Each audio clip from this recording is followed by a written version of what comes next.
Hi everyone, welcome back to another edition of Movies That Move We. Today we are talking about the movie Waves, which you can find on Netflix. This was done in 2018. 2018. I don't know, would you call it a coming of age story or?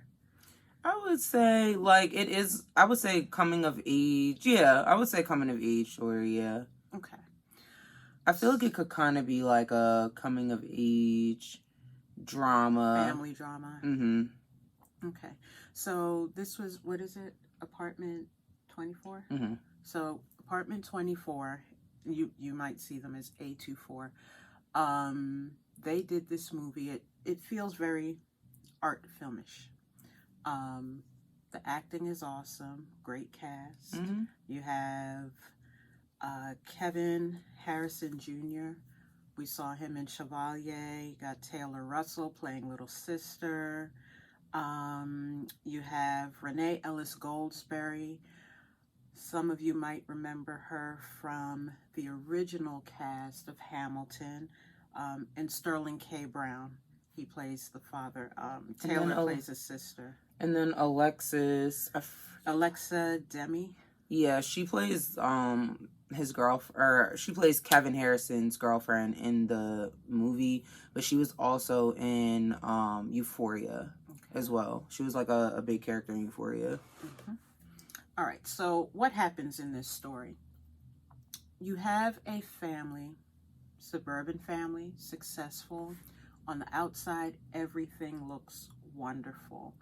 They run two businesses that is able to sustain the family. The mother, I think she's a psychologist, psychiatrist, or something like that. The dad is in construction, so he designs and builds houses. Son is an athlete. He's made it all the way up to national competition, and if he does great, this could do great things for him in college. And the daughter, she's a good daughter. It's about all we can say. So if you read the blurb on the film, there's a tragedy that happens that really challenges the family. And Zenny and I were discussing it earlier. We were talking about whose perspective is this story told in? Or, yeah, whose perspective did this story come from? While I was watching it, I was like, this is really a father-son story, because the story leaned heavily into their relationship, which was very tense. And you felt that from the beginning as far as how they interacted with each other. What was your view? I just kind of felt like it was coming from the perspective of the daughter, because in the beginning of the film, they're showing her like coming in, or kind of like riding the bicycle or whatever in the entrance, and then it kind of ties into each family member except for her. That's what I thought was interesting too. Yeah. Was that she's not really going into detail on her personal stuff. It's like she's kind of, that's why I feel like it's coming from her perspective, because it's like she's really going in on the family dynamics that are going on in the household.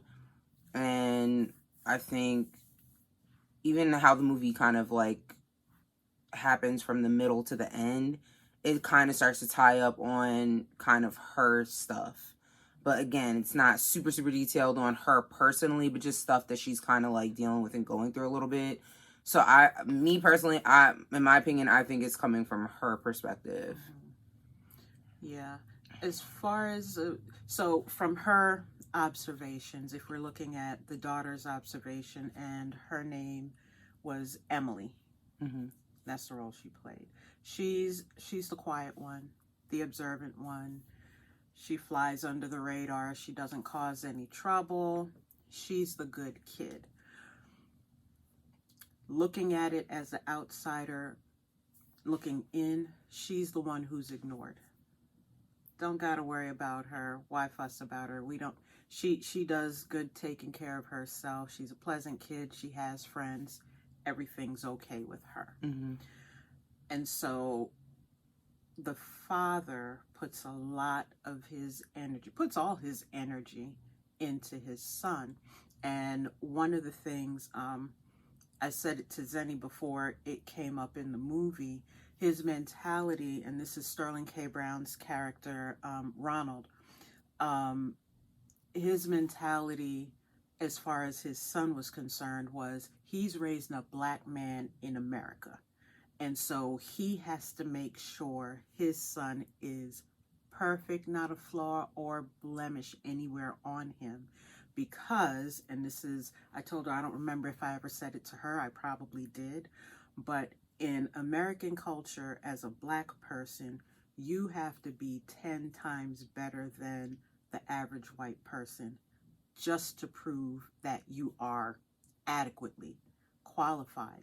And so that's the energy that Ronald approached his son with. This kid couldn't even really express himself because his father would probably snap on him if he said, you know what, I really don't want to do this anymore. It would turn into a, what do you mean you don't want to do this? What are you going to do for college? Are you sure you can make it on your grades alone? Or you can't make it on your grades alone. You need something to bolster and give you a lift. You won't be able to get this, that. He was afraid of hearing those types of things. And again, the filmmakers did a great job of creating that energy without there having to be a detailed conversation along those lines. Mm-hmm. So what you find as you go through Tyler's life, he's an athlete. He's an athlete dealing with a severe injury that his doctor told him, you need to stop right now and get surgery to fix this. Mm. So he's an athlete. His dad has him working for both businesses, doing paperwork for the mom's business, and also grooming him to be a part of the construction business. So the boy got 2 jobs. He still had to make all of his grades. He has a relationship, a little girlfriend on the side. That's his little bit of escape. And I say little bit because, you know, high school relationships are always dramatic, and this chick was dramatic. And in the middle of it all, both he and his sister are grieving, because you find out about halfway through the film that their mother passed away when they were little from a drug overdose, and that Catherine, the woman they call mom, is actually their stepmother. And so based on the type of pressure that the father has them under, they're grieving quietly and have been grieving quietly, it sounds like, for some time. Mm-hmm. What do you have on that? I really do appreciate, going back to like A24, or Apartment 24, I just really appreciate how kind of artsy the film work is. Even in other films I've kind of like seen that they do, I just noticed how they kind of use color a lot with the lighting and stuff like that to really represent the emotions in certain moments. So it's kind of like when you would see, you know, a certain character get upset about something, the room may be more red in color. When you see the patient, or I'm saying patient, when you see that the character is more at peace, it's like the room may be blue, or there's a lot of blue hues in the room or whatever. Or if they're sad or depressed, the room is blue. Yeah, or even when they were like, you know, in happy moments, you know, a lot of these moments were happening in water, like a calming atmosphere. So it's kind of like, I really did appreciate how they tied that into the film, because it kind of helped give the film a little bit more like emotion, and like you could really kind of empathize with each character. I do kind of feel like, I don't know, I also kind of feel like they're going through a cycle. And I'm trying to word it the best way without giving too much away, but they're going through a cycle in their family. You know, they come off like this perfect family. They have it all together. As my mom mentioned, it's kind of like this guy's in all these different sports. He has all this stuff going for him. His dad is showing him the business. But also, you know, his dad is so hard on him that it's kind of like, where does pressure go at a certain point?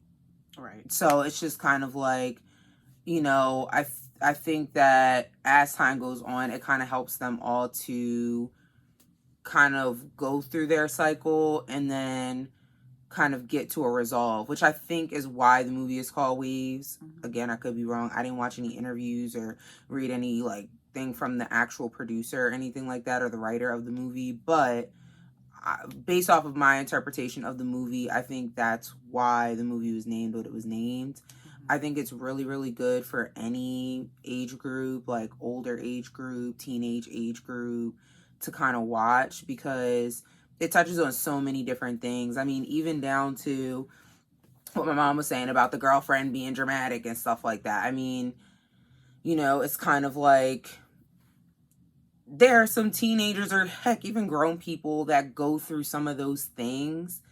And it was kind of just nice to see that happen on the screen, because it opens more of a discussion for certain issues that happen not only in relationships, but just like social issues in general. Like the idea of when two people in a relationship fight, is it just on the man to kind of be like, okay, I have to hold restraint and not put my hands on this person or not show any type of like major aggression towards this person, because then it could be like a domestic violence situation. Mm-hmm. You know, in this film, we kind of saw, hey, the girlfriend was getting a little handsy and hitting him, and, you know, he's already dealing with all these different pressures and stuff like that. And then to be in a relationship like that, where you have somebody kind of hitting on you and stuff like that, I can only imagine the pressure and the internal turmoil that this individual is probably going through. Mm-hmm. Like, it's probably just so much built up frustration.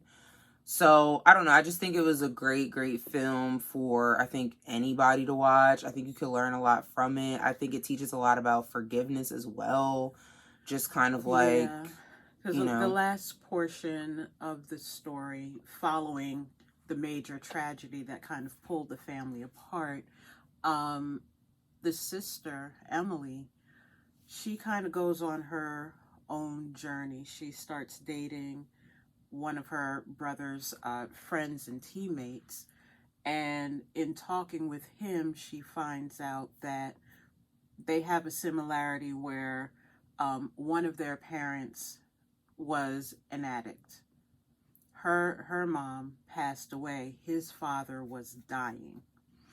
And she told him, and she probably didn't even realize in the moment, you know, I feel this way about my family too. Mm-hmm. Because he basically was her escape. She said, no, you have to see your dad. Now, the whole story takes place in South Florida. His dad was dying of cancer in Missouri. So she was like, we're driving. Come on, let's go. Pause. So, there's two things in this film that I struggled with.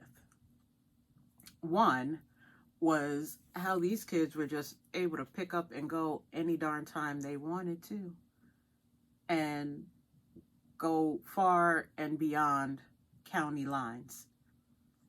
Now, I know the black mama I had.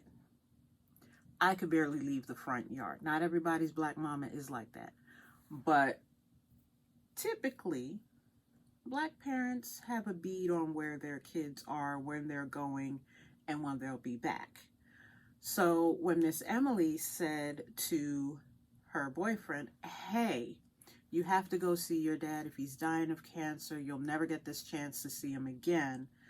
Let's go to Missouri. I was like, whose permission did she ask? Because I know she ain't paying no car note or bills. But off to Missouri, they went. And they spent time there until his father passed away. And she had time to consider, you know, he made right with his dad. They got to say their I love yous, I'm sorries, and goodbyes. And I still have every member of my family. And I love them. I want us to communicate, because she realized that they were living in a space where they moved around each other. They could smile, be pleasant, polite, and even show some affection, but they were so disconnected. Mm-hmm. So the whole time she was in Missouri, her mother was texting her, "Where are you? We don't know where you are. We're so worried." And this is coming on the tail end of the aftermath, I should say, of the tragedy they just had to deal with. And so she's freaking out. Where are you? Reach out to me. And when she was on her way back, she sent a text message that said, "I'm fine. I promise. There's something that I had to do. I'll be home tomorrow, and I'll explain everything. I love you." And the last line was something like, "I want us to be a family again." Mm-hmm. And so when she sent that and her mother finally read it, because Mama wasn't talking to the dad, Mama couldn't really talk to anybody because she was going through her own grief. She went ahead and dropped everything to go and take care of what she had to take care of with her son. Because, mind you, even though his dad was ever present in every move that he made, guiding his whole life, had his life planned out, career and everything, she understood that he lacked a certain amount of attention, even though there was a lot of focus on him. Mm-hmm. In the meantime, the dad is realizing, because she told him, "I haven't spent time with my daughter. She's on the periphery here, and I put so much energy to my son that she's holding it together on her own." And that's something I pointed out to Zenny, was that the daughter, if you watch how her conversations go, she takes on the burden. She won't let anybody else be accountable. So vulnerable, accountable to say, "You know what? This is my fault. I was wrong." What she does is she goes, No, it's okay. It's fine. It's fine. I don't want you to feel like this." So and even when they say, "Are you okay?" No, I'm fine. Everything's okay. So even though she's kind of the catalyst for the family pulling back together, she's in such a habit of not having the room to just really say, "I feel like crap. I don't like what's going on. I don't want to be a part of it. I'm tired." She still won't ease into it. And it's a process. I'm glad the movie didn't end on everybody's happy, everything is solved. At the end, they're sitting at the dinner table laughing and telling jokes. It didn't have that kind of ending, but it had the beginning of something different, the building of a different family dynamic. Mm-hmm. And so, like Zenny said, I think this is a great movie if you are a psychology student, psychologist, someone who's interested in how mind and emotions work. Mm-hmm. You'll love this. It gives you plenty to chew on. Yeah, to dissect and pick apart Right. and analyze, yeah. And, we could have gone into more with each and every character, but there's a lot there to work with. For a teenage study project, I don't think this was a book. This would have made a great book. I don't know. Again, I'm not gonna lie. I found the film. It was coming up on a suggested movie for me to watch. I saw Sterling K. Brown in there. Is that his full name? Yeah. I saw Sterling K. Brown, and I was like, "Oh, this is probably a good movie," because I really like him as an actor. So, and then the son looked familiar to me, and then I realized he's actually been in a lot of other films that I've seen before, but I just didn't really know him as an actor. But he's such a familiar face to me in film, but I just never really paid attention to who he was. But I was like, oh, they have some good actors in this movie. I'm gonna have to check this out, and that's what kind of drew me to watch it. And I just felt like it was such a good. I love a film that kind of has a message or something that you can kind of take away from it, even in your own life. And I just kind of feel like even for people that aren't really into the whole dissecting, picking things apart, analyzing I think you could can connect. really, you can connect with it. You can empathize with it, and you could even probably learn something and kind of use it in your own life or your own family dynamics. So I think it was, honestly, in my opinion, the movie is 10 out of 10. I would recommend it for people to watch, probably within teenage to adult years. I would recommend that person to watch that movie. Excuse me. So I was already emotional watching the movie. Because I'm reading a book called Brooklyn, and it kind of has a similar family dynamic. And so as I'm watching this, I'm sitting here, and I know my face was saying 1,000 different things. Thank God you weren't here, because you would have been like, "What's wrong with you?"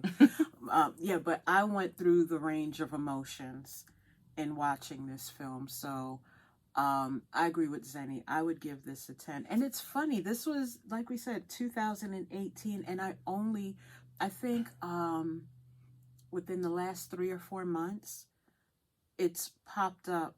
Yeah, like I've never even heard of this movie before until like this upcoming year. Like going into 2024 is when I started seeing it pop up on my feed. So I'm where was this movie at? And like, but it's actually a really good movie. So definitely check it out. Again, it's on Netflix.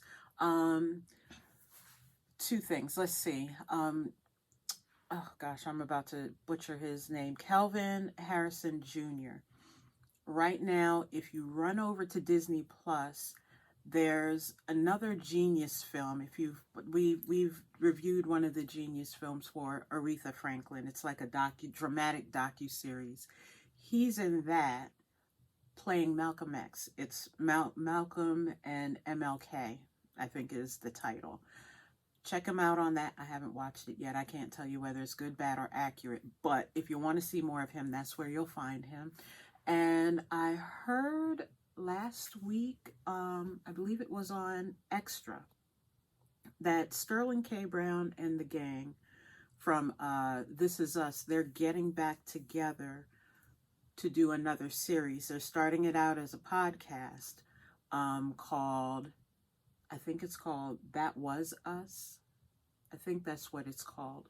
But they're going to be bringing back the series of everything that happened after. What they're doing now that they're older, what the kids are doing. They're bringing that back. So keep your eyes out for that as well. So, in the next week or 2, we're going to be giving you the schedule for the last two or three discussions we'll be having here before we close out the season. Then we are taking a break because summertime. Okay, so we'll let you know what those exact dates are. We have a few more movies lined up for you. And yeah, that's all we have for today. Make sure you follow us on our YouTube page. Our channel is called Movies That Move We. The name of our Facebook page is the same, Movies That Move We. Like, share, follow. Go back and watch some of the other ones. We had some good ones in there. But again, until next week, we'll see you later. Bye. Bye.